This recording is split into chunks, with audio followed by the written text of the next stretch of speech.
Entonces damos la bienvenida formalmente. Buenas noches a todos los que nos acompañan. Gracias de verdad por acompañarnos una vez más a este encuentro educativo que Cooperativa La Altagracia prepara para todos ustedes. En esta ocasión quisimos compartir con ustedes un tema que todos lo conocemos, pero sabemos que es el cáncer del seno, que el cáncer del colon, pero no sabemos exactamente qué es el cáncer, de dónde proviene, por qué nos da. Entonces, por eso invitamos a un especialista en el área. Él es el doctor César Núñez, oncólogo clínico. Él es actualmente encargado de tumores, cabeza y cuello en el Instituto Oncológico del Cibao. También labora en el Hospital Estrella Ureña, en el Seguro Social, y es director médico de un centro de oncología y especialidades en Mao. Doctor, buenas noches. Gracias por acompañarnos este día. Muy buenas noches. Gracias por invitarme. Primeramente quisiera darle las gracias al Consejo de Administración en el nombre de don Rafael Narciso Vargas, su presidente, por invitarme a compartir con ustedes estos conocimientos, y también a ti porque me diste seguimiento para que estuviéramos aquí hoy en la noche. Gracias. Gracias, es un honor compartir con usted. Pues cuando guste, puede compartir el material. Recordarle que las preguntas las pueden ir haciendo por el chat y también por Facebook, que al final de la exposición del doctor, pues las estaremos contestando. Gracias, doctor. Yeah. Entonces, buenas noches. Gracias de nuevo por estar ahí, por invitarme a esta importante actividad. Vamos a hablar de una enfermedad que actualmente es la segunda causa de muerte, que es el cáncer. Pero en los próximos años, para el 2030, se espera que esta terrible enfermedad desplace lo que es las enfermedades cardiovasculares como primera causa de muerte, entiéndase, diabetes, hipertensión, infartos. Para ella va a ocupar lo que es la primera causa de muerte para el año 2030 aproximadamente, que es el cáncer. En la próxima media hora, 40 minutos, vamos a hablar un poco sobre la historia, una definición, datos epidemiológicos, cómo nosotros hacemos el diagnóstico, qué son los marcadores tumorales. Le traes algunas imágenes de nuestro paciente y vamos a ver cómo nosotros podemos evaluar la respuesta a un determinado tratamiento en un paciente. En la historia del cáncer, podemos decir que en los papiros descubiertos hace aproximadamente 5.000 años, en los papiros de Edwin, de Smith, ellos fueron los primeros que describieron 8 casos de pacientes donde ellos decían que no tenían ni el conocimiento suficiente para tratar esa terrible enfermedad que era el cáncer en esa época, y mucho menos tenían la forma de curarlos. Tantos humanos como animales han muerto a consecuencia de esta terrible enfermedad desde 1500 años antes de Jesucristo. Hipócrates fue el primero que el padre de la medicina, Hipócrates, en el siglo IV antes de Jesucristo, fue el primero que trató de describir esta terrible enfermedad, y él lo comparaba, él hacía la comparación, por eso se le llamó carcino en un inicio, que significa cangrejo. Él, por el hecho de que el cangrejo es un animal feo y grotesco, tal así como ocurre con los diferentes tipos de tumores que encontramos en los pacientes. Ellos lo describían como una úlcera maligna y que no curaba, que no sanaba con ninguna forma. Podemos decir que el cáncer no es más que el crecimiento no controlado de una clona o estirpe celular. Todas las células de nuestro organismo están programadas para morir en un tiempo determinado. Pero en el cáncer las células se consideran inmortales a tal punto de que crecen de una forma descontrolada hasta formar lo que es el tumor, y luego cuando no puede estar en esa área, en esa zona anatómica, esas células cancerosas deformes migran hacia otro tipo de órgano que son las llamadas las metástasis. El cáncer se puede definir como el nombre que se le da a un conjunto de enfermedades relacionadas entre sí, donde las células, como dije anteriormente, empiezan a dividirse, a multiplicarse de una manera desenfrenada. Todas las células de nuestro organismo, desde las células cerebrales hasta los glóbulos blancos, tienen un tiempo para estar con nosotros. Llega el momento de que esas células se tornan viejas, envejecen o se dañan, mueren, y vienen nuevas células a ocupar el lugar en ese órgano. Pero en el cáncer, sin embargo, este proceso ordenado, que es la llamada apoptosis celular, que es la muerte celular programada, esa función desaparece. ¿Por qué? Por un daño que se produce a nivel del ADN de la célula. Ese daño puede ser por factores externos, por toxinas, por bacterias, por virus, o puede ser por genética.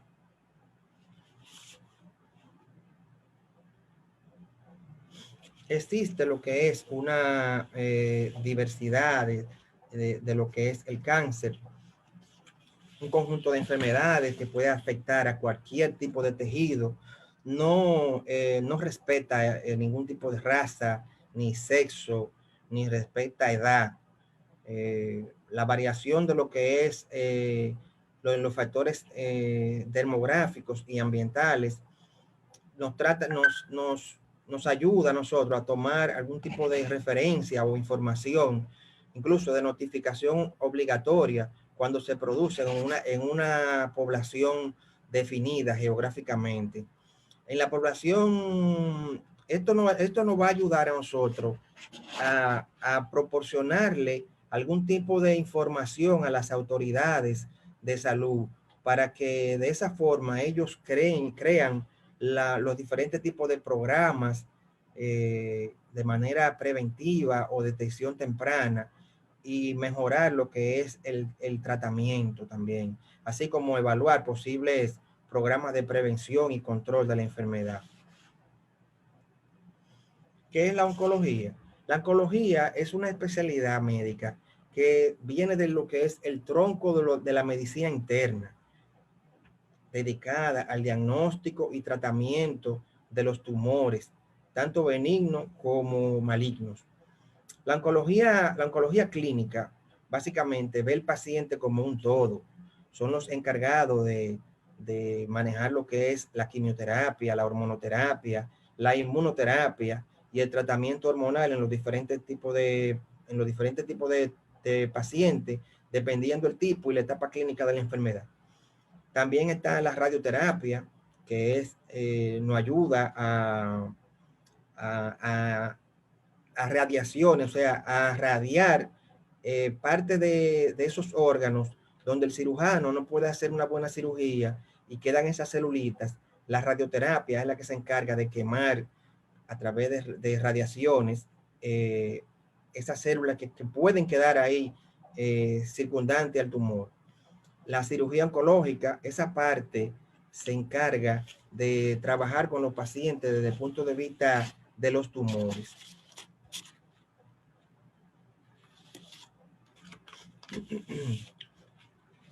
Vamos a hablar un poco de lo que es la epidemiología, cómo afecta el cáncer al mundo. El cáncer es una de las principales causas de muerte, como dije anteriormente. En el 2012 ocurrieron 8.2 millones de muertes, de los cuales se diagnosticaron 14.1 millón de nuevos casos. Ocupa un 70% en los países de ingresos bajos, entiéndase África, Asia, América Central y Sudáfrica. Un 57% de los casos nuevos ocurren en las regiones donde son menos desarrolladas, Asia, parte de África y América Central. El 65% de la muerte por cáncer ocurrieron en ese tipo de regiones. Para 2030 se espera que aproximadamente hayan 23.6 millones de nuevos pacientes con cáncer en todo el mundo. Un 30% de este incremento se va a atribuir a causas ambientales, un 22% se le achaca al tabaquismo y un 20% está asociada a lo que son las infecciones virales, principalmente por virus de papiloma humano, por el virus de la hepatitis B, básicamente. Entonces, ¿cómo afecta el cáncer al mundo? En esta gráfica que tenemos aquí, son los 10 tipos más frecuentes diagnosticados de cáncer y causa de muerte. Por ejemplo, el cáncer de pulmón es el cáncer que mata más pacientes en todo el mundo. Mata más pacientes que HIV, malaria y tuberculosis, juntos los tres. Está en segundo lugar el cáncer de seno. El riesgo de que le dé cáncer de mama a cualquier mujer aproximadamente es un 8%. En tercer lugar está el cáncer de recto y el cuarto lugar está el cáncer de próstata, que es el cáncer que afecta más frecuentemente a los hombres.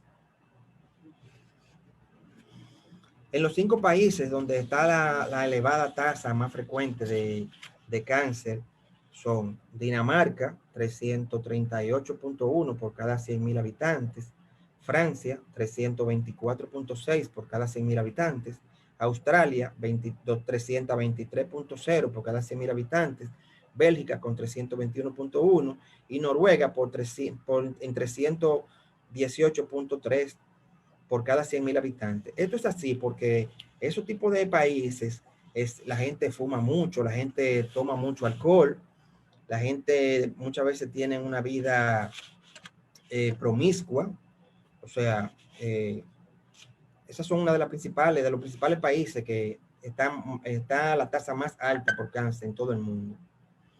¿Qué nosotros sabemos de cáncer en la República Dominicana?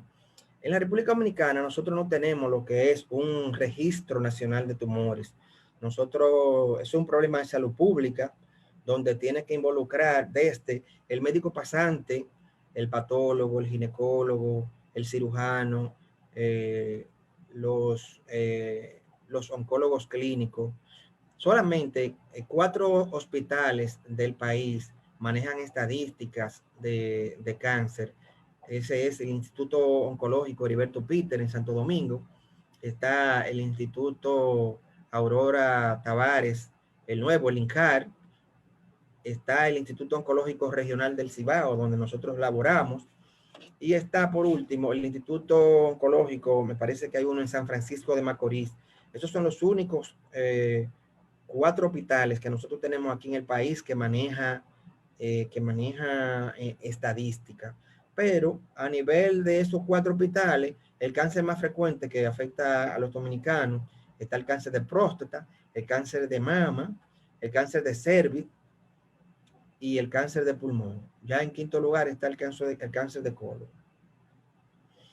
En cuanto a la etiología del cáncer, la génesis del cáncer tiene que ver con sustancias denominadas carcinógenos. Por ejemplo, el uso del tabaco va de la mano con lo que es el cáncer de pulmón. Si la gente no fumara, el libro dice que el cáncer de pulmón fuera una entidad rara. Se asocia aproximadamente de un 90% de los tumores del pulmón gracias al tabaco. También está relacionado el tabaco con tumores de cabeza y cuello, laringe, tercio superior del esófago, vejiga en el hombre, ovario en la mujer, cáncer de estómago, de riñón y de páncreas. Algunas nitrosaminas e hidrocarburos aromáticos. Por eso uno le insiste a los pacientes de que traten de evitar lo que es la carne ahumada. El tabaco es responsable de aproximadamente un tercio de todas las muertes por cáncer en el mundo. se muere una persona cada 5 minutos, consecuencia de esta terrible enfermedad. En Europa Occidental, por ejemplo, el 10% de los hombres y el 3% de los cánceres en mujeres se atribuye a la exposición al alcohol. El alcohol está relacionado con cáncer de endometrio, cáncer de mama, cáncer gástrico, cáncer de esófago en su parte, en el extremo superior, cáncer de hígado y además cáncer de todo lo que es el tracto digestivo. La inactividad física, la obesidad está relacionada con el 30 al 35% de las muertes. En pacientes obesos está muy frecuentemente la presencia de cáncer de endometrio, de cáncer de páncreas, se ve mucho en pacientes obesos. Los virus, por ejemplo, es otra causa muy importante de cáncer. Pueden causar cáncer, por ejemplo, el virus de papiloma humano, que es la causa número 1 de padecer lo que es el cáncer de cervix. Nosotros hemos tenido pacientes también con cáncer de cabeza y cuello, cáncer de amígdala a consecuencia del virus de papiloma humano. Causa también el virus de Epstein-Barr, se ha relacionado con cáncer nasofaringe y del cábum. Las radiaciones, hasta un 10% de los pacientes producen cáncer a consecuencia de radiaciones. Por ejemplo, hemos tenido pacientes que hacen cáncer de tiroides y esas pacientes son tratadas con cirugía y llevan radioterapia, y al cabo del tiempo hemos visto que esas pacientes pueden desarrollar o un linfoma, que es un tumor líquido a nivel de lo que son los ganglios linfáticos, y le puede dar también cáncer de seno. Eso es porque cuando se irradia el área del cuello, en la parte superior, esos rayos, esas radiaciones afectan lo que es el seno, y hemos tenido casos de pacientes que han hecho cáncer de tiroides y posteriormente han hecho cáncer de mama, producto de las radiaciones. Esta está repetida. ¿Cómo nosotros podemos diagnosticar el cáncer? ¿Cómo nosotros podemos diagnosticar el cáncer? Bueno, cuando te llega un paciente con pérdida de peso, con anemia, un paciente con alteración del patrón evacuatorio, tú tienes la sospecha, dependiendo de los signos que ese paciente te trae, tú le haces una buena historia clínica, tienes que hacerle un buen examen físico a ese paciente para que de esa forma tú puedas hacer un buen cribado, ya ayudado por imágenes diagnósticas, marcadores tumorales, y por último, la biopsia. La biopsia es lo que nosotros nos va a dar el instrumento, nos va a dar el nombre y el apellido de ese tumor, que nos va a permitir nosotros luego elegir un tratamiento. Aquí podemos ver, por ejemplo, en la imagen superior externa, un paciente que nos llegó fumador con una tumoración a nivel de lo que es el ápice, o sea, la parte superior del pulmón izquierdo. Para ese paciente, ¿cómo se le hace una biopsia? Ese paciente lo llevamos a área de tomografía. Mira aquí, por ejemplo, es un corte sagital de un paciente que nos llegó con un cáncer de colon ya, con enfermedad metastásica hepática, tiene una gran lesión aquí que ocupa todo lo que es el lóbulo izquierdo del hígado.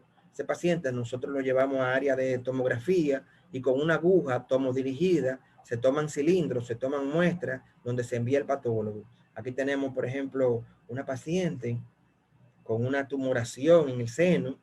Aquí se ve normal en esta gráfica, pero aquí podemos ver la presencia de una tumoración. Esa paciente regularmente no hay que hacerle herida para tomarle una biopsia a los pacientes. Se lleva directamente a área de sonografía y sonográficamente con una aguja se le introduce directamente hacia el tumor y se toman varios cilindros que nos permitan a nosotros llevar esa muestra al patólogo, que es el que nos va a dar el diagnóstico. Aquí tenemos, por ejemplo, una imagen de una gammagrafía ósea donde se ve normal. Un paciente con un cáncer de próstata, que estábamos investigándolo para ver si tenía enfermedad metastásica ósea. Aquí vemos que está normal, pero en esta Mira cómo hay diferentes, esos puntos negros que tiene todo el esqueleto. Esa es la parte anterior y esa es la parte posterior. Aquí también la parte, todo lo que es la columna, la pelvis, hasta en la rodilla, el esternón. Esas son lesiones metastásicas que nosotros podemos ver en un paciente con un cáncer de próstata que ha hecho enfermedad avanzada, o sea, que ha hecho enfermedad metastásica. El cáncer de próstata regularmente hace de primera instancia, en etapas avanzadas, se va a los huesos. Es el típico paciente que te llega con historia de nicturia, o sea, que tiene, que se levanta muchas veces de noche a orinar, que no puede orinar, que tiene dolor óseo. Ese paciente te llega con esos signos, tú le haces unos marcadores tumorales que vamos a ver más adelante, y esos son los resultados que vamos a encontrar en un paciente con enfermedad metastásica por un cáncer de próstata. Aquí vemos en la parte inferior izquierda un colon varietado en un paciente que nos llegó a nosotros por anemia. El signo característico que encontramos aquí es mordida de manzana. Fíjate que parece como si fuera, si hubiese sido mordido como una manzana. Ese paciente tiene un tumor en el ciego, o sea, a nivel del colon ciego, colon ascendente, transverso y descendente. Los pacientes con cáncer de colon, independientemente de la etapa clínica de la enfermedad, esos pacientes tienen que ser llevados directamente a cirugía, porque si no se operan, independientemente de que tengan enfermedad metastásica o no, ese paciente puede que haga en un futuro una perforación y una sepsis, que es lo que va a terminar la vida del paciente mucho antes que la metástasis. Los marcadores tumorales no son más que sustancias, glucoproteínas, que normalmente están presentes en el organismo, pero cuando hay diferentes tipos de neoplasia, diferentes tipos de cáncer, esto tienden a aumentar. Nos ayuda su papel en la enfermedad neoplásica, una detección temprana. Por ejemplo, yo recibí un paciente con un PSA en 10, lo normal es de 0 a 4, y con un simple PSA elevado hasta 10, te prende el bombillito y tú tienes que pensar de que ese paciente puede estar causando con un cáncer de próstata. Nos ayuda para complementar el diagnóstico, los marcadores tumorales nos ayudan para el pronóstico y para nosotros saber si el paciente está respondiendo al tratamiento. Y los pacientes que están, por ejemplo, ya en control, cuando tú lo citas, le tienes que hacer, dependiendo del tipo de patología que ese paciente curse, tú le haces los marcadores tumorales, y si hay un aumento, por ejemplo, el CA 15-3 en los pacientes que se utilizan con cáncer de seno, que es nomás de 0 a 35, si viene ese CA 15-3 en 50, tú tienes que tener ojo visor y pensar, esta paciente me está haciendo una recurrencia. Aquí están los diferentes tipos de marcadores tumorales que nosotros utilizamos en la práctica. Está el PSA para cáncer de próstata, conjuntamente con lo que es la fosfatasa alcalina, el CA 125 para ovario específicamente, el CA 15-3 para cáncer de seno, el CEA para cáncer de colon, el CA 19-9 para los tumores del tracto biliar y los tumores del tracto y el cáncer de páncreas específicamente. La alfa-fetoproteína, nosotros la indicamos cuando pensamos en un tumor hepático. Tiende a aumentar mucho la alfa-fetoproteína en tumores hepáticos. La prevención. Al hablar de cáncer, es difícil hablar de prevención. Solamente 3 tipos de tumores pueden prevenirse. 2 de ellos es gracias a la vacuna y a la realización del Papa Nicolau. Ese es el tumor, el cáncer de cervix por la vacuna contra el virus del papiloma humano, el tumor hepático gracias a la vacuna contra la hepatitis B. Los pacientes con hepatitis B, luego de 10 años de estar cursando con hepatitis B positiva, tienden a producir hepatocarcinoma, o sea, tienden a producir un tumor hepático. Y el otro tipo de tumor que puede ser prevenible es el tumor de colon. Esos tipos de pacientes, si tienen antecedentes familiares de cáncer de colon, entiendas, de papá, mamá, hermanos, tíos, ese paciente tiene que ser sometido a una colonoscopía para tratar de identificar primeramente un pólipo. El pólipo de hoy es el cáncer de mañana. Si ese pólipo usted lo deja evolucionar, ese pólipo puede que nos dé muchos dolores de cabeza en un futuro.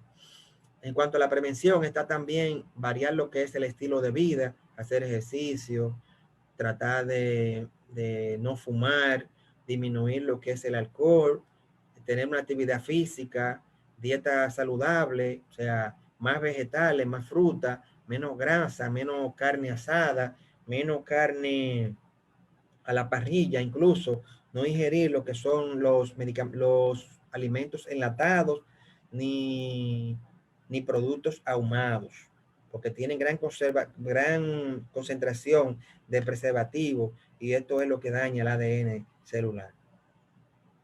Aquí hablamos sobre las vacunas, la vacuna contra la hepatitis B, contra el virus del papiloma humano, que está indicada en niñas por encima de 9 años. Se le coloca una dosis cada seis semanas, solamente se le administran 3 dosis y está disponible en el mercado.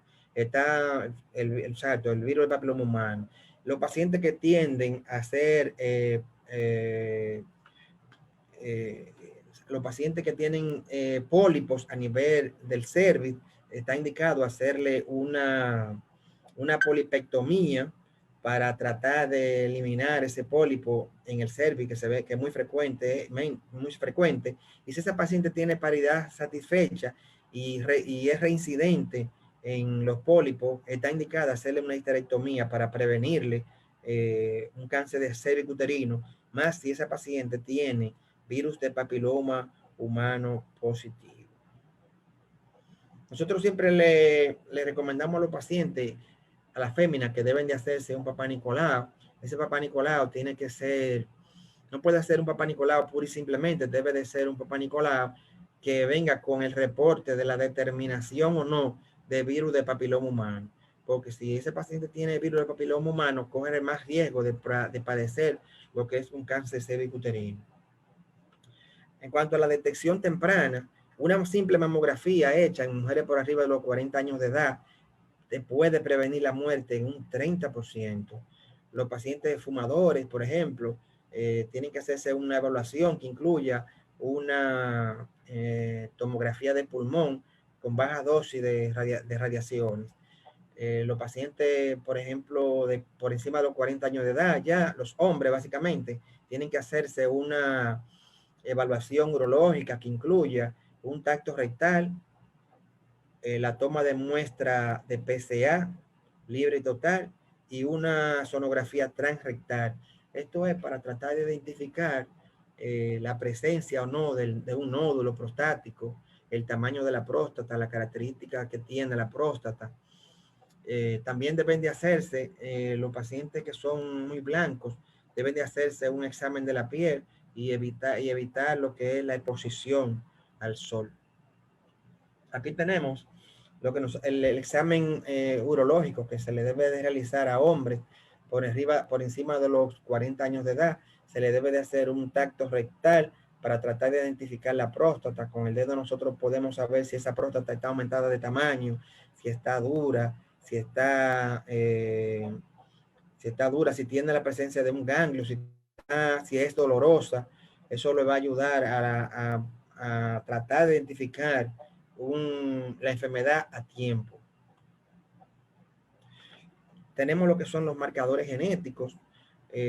Nosotros tenemos disponible en el país hacerle pruebas genéticas, por ejemplo, para identificar cáncer de mama o de ovario o de páncreas. Estas pruebas genéticas están indicadas básicamente a pacientes con historia de cáncer en la familia.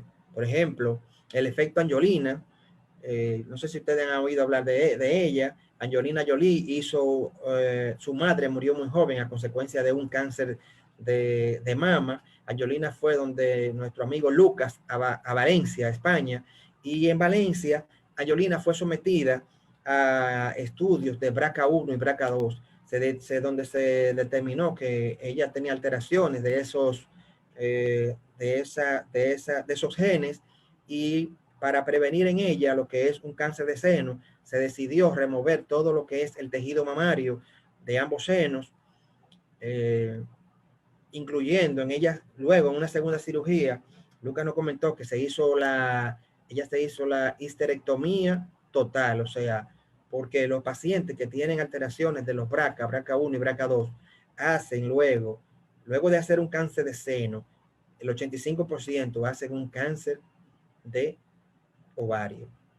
Entonces, la posibilidad de que te dé un cáncer de mama con alteraciones de los BRCA1 y BRCA2 es aproximadamente un 96%, pero si tú retiras lo que es todo el tejido mamario y te quitas los ovarios, ese 96-97% apenas va a caer a un 3 a un 2%. Y si te dan un seguimiento cercano, es difícil de que tú, luego de que te hayan extirpado todo lo que es el tejido mamario, se hace una mastectomía percutánea, se hace con preservación incluso del pezón, del área del pezón.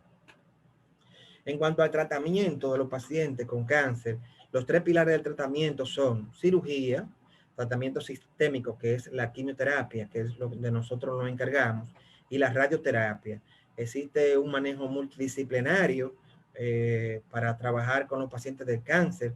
Un paciente con cáncer no es un paciente que es secuestrado por el médico, no. Aquí se trabaja en consenso tanto con oncología clínica, con el dermatólogo, con el neumólogo, con el gastroenterólogo, con el ginecólogo, la clínica del dolor, los radiólogos, el patólogo, incluso debe de haber un psicólogo oncólogo y un trabajador social que le dé seguimiento a ese paciente en caso de que ese paciente, principalmente nosotros usamos trabajadores sociales a nivel de hospitales, que le da seguimiento, que mira, que no viniste a la cita, que qué es lo que pasa, ahí está el programa de alto costo, mira, o sea, un manejo multidisciplinario que nosotros utilizamos en este tipo de pacientes.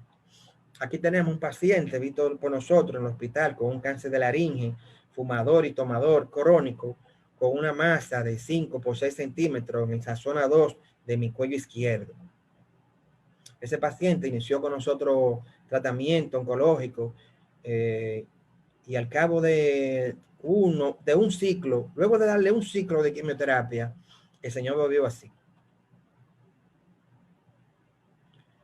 O sea, ese paciente no fue sometido ni a cirugía ni a radioterapia. Fue solamente el tratamiento sistémico, que es lo que es la quimioterapia. Él está muy bien, es donde después que terminó el tratamiento. Para quedarse en casa, nosotros debemos de saber que para el 2030 el cáncer va a aumentar aproximadamente un 75% en muertes. Se estima que de 13 millones que fallecieron en el 2012, para el 2030 van a fallecer 21.6 millones de personas en todo el mundo. Por eso, nosotros tenemos que ir pensando en cambiar lo que es el estilo de vida, en tratar de llegar temprano al médico para que éste haga un diagnóstico oportuno y en etapa clínica temprana. Hay mucho que se puede hacer, hay mucho que se puede realizar, incluso en pacientes que tienen enfermedad metastásica. Hay un innumerable medicamentos, tratamientos que hay para tratar de que ese paciente tenga una vida digna, de que ese paciente tenga una sobrevida prolongada con esta terrible enfermedad. Si tienen alguna pregunta, alguna duda.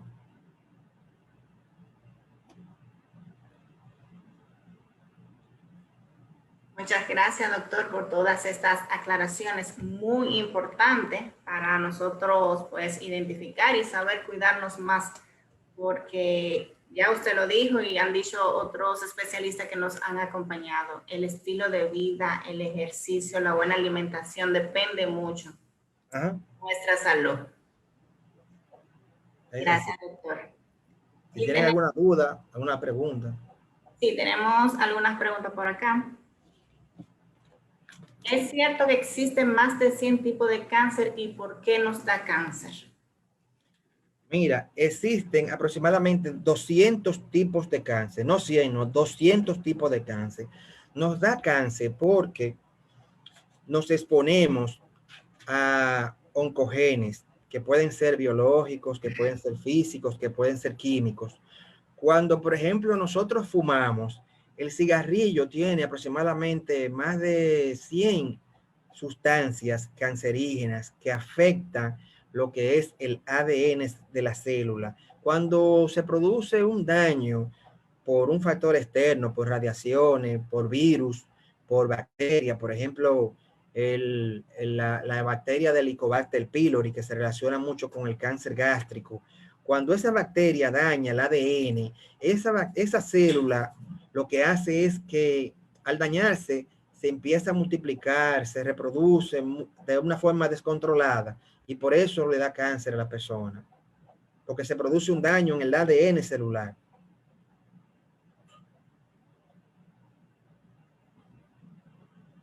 ¿Alguna otra pregunta? Sí, hay unas cuantas. ¿A qué se debe que últimamente hay tanta incidencia en nuevos casos de cáncer en personas jóvenes? Mira, Lo de vida. anteriormente el cáncer se consideraba una enfermedad de viejo, pero ahora está afectando a muchos jóvenes. Yo tengo una paciente de apenas 16 años recientemente eh, con un cáncer de seno.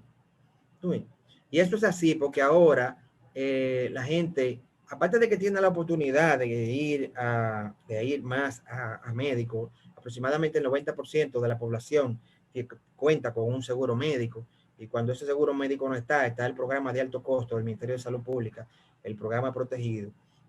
Ahora la gente tiene más oportunidad de ir al médico, ahora la gente fuma más, ahora la gente toma más alcohol, la gente come más, es más obesa, hace menos ejercicio.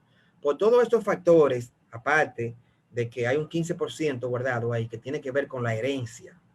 O sea, un 85% es fumar, los virus, la bacteria, la obesidad, los productos enlatados, todo eso, hay un 15% ahí que tiene que ver con la herencia. Un conjunto de cosas, no algo muy, no una sola cosa. Hay que tener pendiente todo eso. Ajá. Bueno, otra pregunta que nos hacen, si hay un estudio que determine, usted lo mencionó, que determine que una persona pueda padecer de cáncer y si un familiar ha fallecido por dicha enfermedad. Claro que sí, nosotros tenemos disponible en el país pruebas genéticas.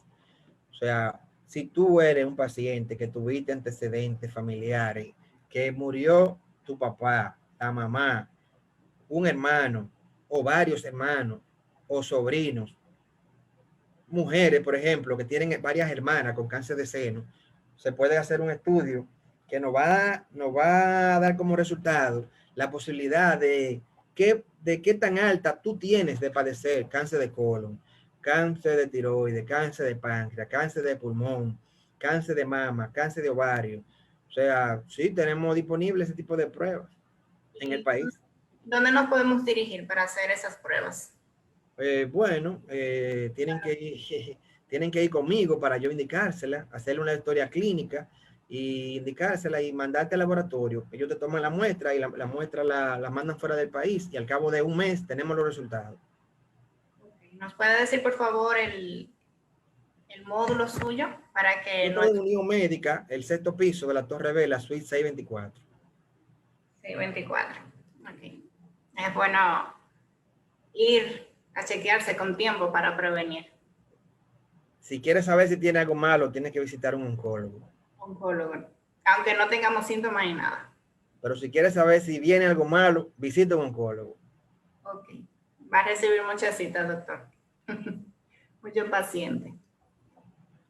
Doctor, yo salí con una dilatación en un seno. ¿Eso qué peligro tiene? Una dilatación, será una ectasia ductal que ella tuvo. Bueno, nos podría confirmar más adelante la persona que hizo la pregunta.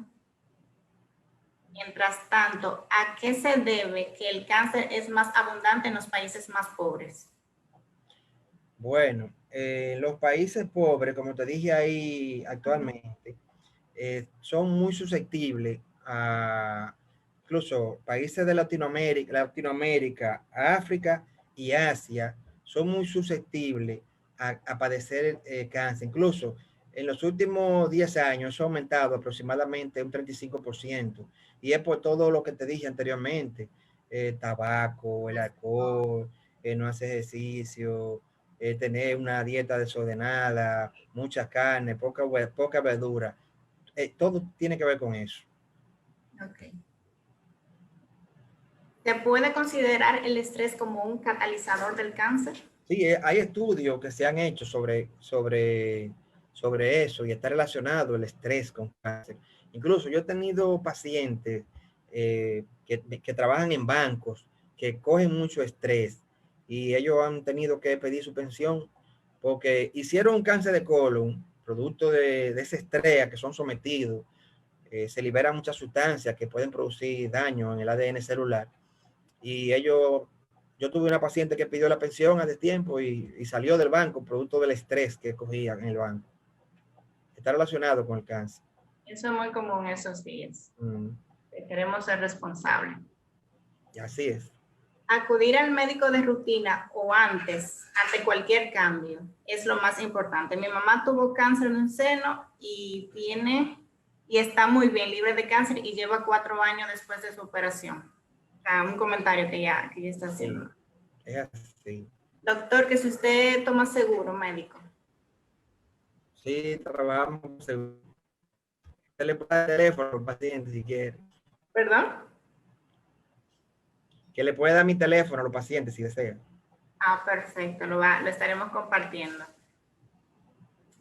La persona que habló del seno con la dilatación, es que en la sonomamografía sale así, con esa dilatación.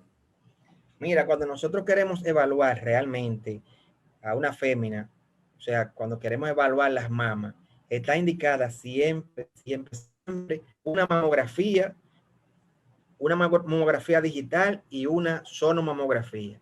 Esto es así porque hay cosas que tú ves en una mamografía que tú no la ves en una sonomamografía.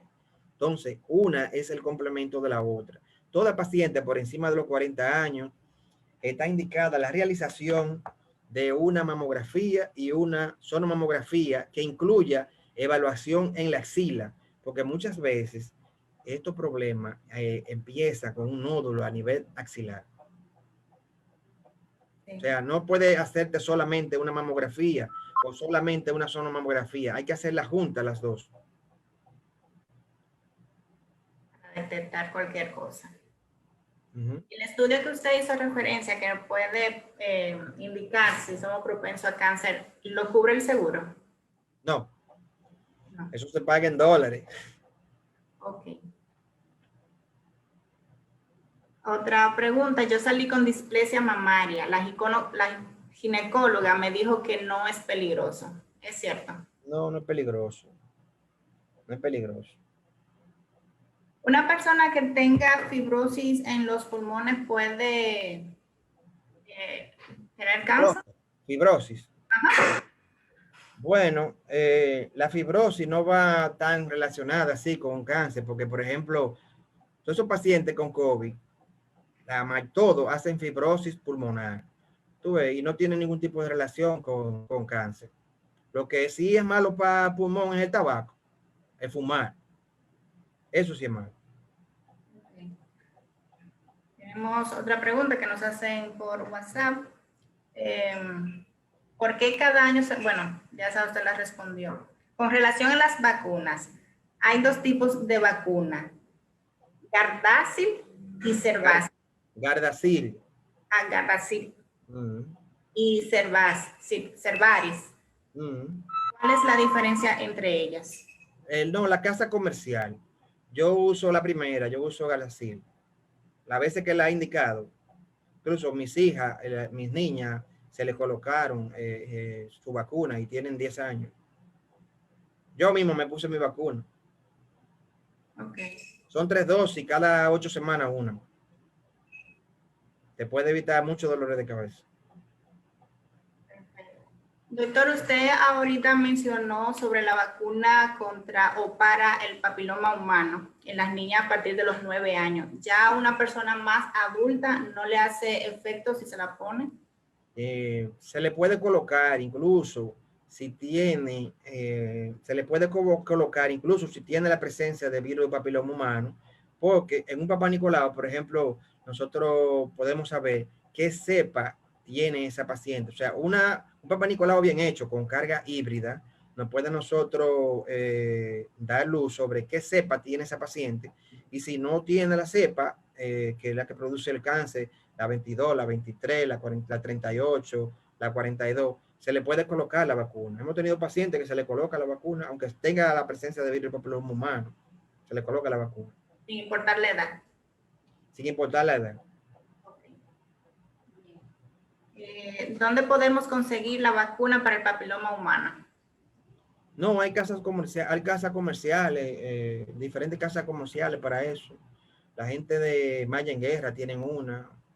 Se consigue, es asequible. Yo tengo entendido incluso que en los colegios hubo una campaña hace unos meses donde se le colocó, donde se le colocaba a las niñas por encima de los 9 años la vacuna. En colegios ya estaban implementando colocarle la vacuna a la niña. Okay. Entonces, no necesita ninguna indicación para comprar. Lo ideal es que un médico ginecólogo o un oncólogo te vea, tú ves. Pero si tú estás interesado, lo ponemos en contacto con el personal que tiene que ver con eso. Okay. Todas las personas que nos están escribiendo y necesiten más información del doctor y para consulta, me escriben por WhatsApp o nos llaman a la institución para ponerlos en contacto. Hay otra pregunta, ¿los ganglios en la zona de la axila son de cuidado? Los ganglios a nivel de todo el cuerpo son de cuidado. Nosotros estamos llenos de ganglios, cuello, tora anterior, axila, región inguinal. Pero ¿qué pasa? Los ganglios normalmente no deben de palparse. Cuando un ganglio aumenta de tamaño, es por dos cosas, por una neoplasia o por una infección. Yo no sé si recuerdan cuando se caían, que se pelaban las rodillas, que le nacía una adenopatía aquí a nivel inguinal. Ese ganglio se encargaba de recoger toda la infección de la zona. O sea, los ganglios normalmente no deben de palparse, ni pueden tener dolor tampoco. ¿Una persona con papiloma puede en un futuro desarrollar un cáncer? Claro que sí. El papiloma es producto del virus del papiloma humano. Si esa paciente o ese paciente no le damos seguimiento, no buscamos la forma de ponerle algún tratamiento. Hemos tenido pacientes con cáncer de amígdala por virus del papiloma humano. Y el cáncer de cervix va 99% de la mano con el cáncer, con el virus del papiloma humano. Hay que tener cuidado. ¿La vacuna del papiloma humano se le puede poner a los hombres? Sí, claro. Yo me la puse. Mi 3 dosis. Está indicada para hombres también, porque podemos evitar un cáncer de laringe, de cuerdas vocales, de amígdala, de pene. O sea, sí está indicada en hombres también. Tenemos aquí una participante que corrobora lo que usted dice, que el Ministerio de Salud, en las escuelas públicas, el Ministerio de Salud hace jornada de vacunación del papiloma humano a las niñas de 10 a 11 años. Claro. Y un esfuerzo a los 11. Sí. ¿El papiloma se cura? El papiloma no se cura, lo que sí que se controla.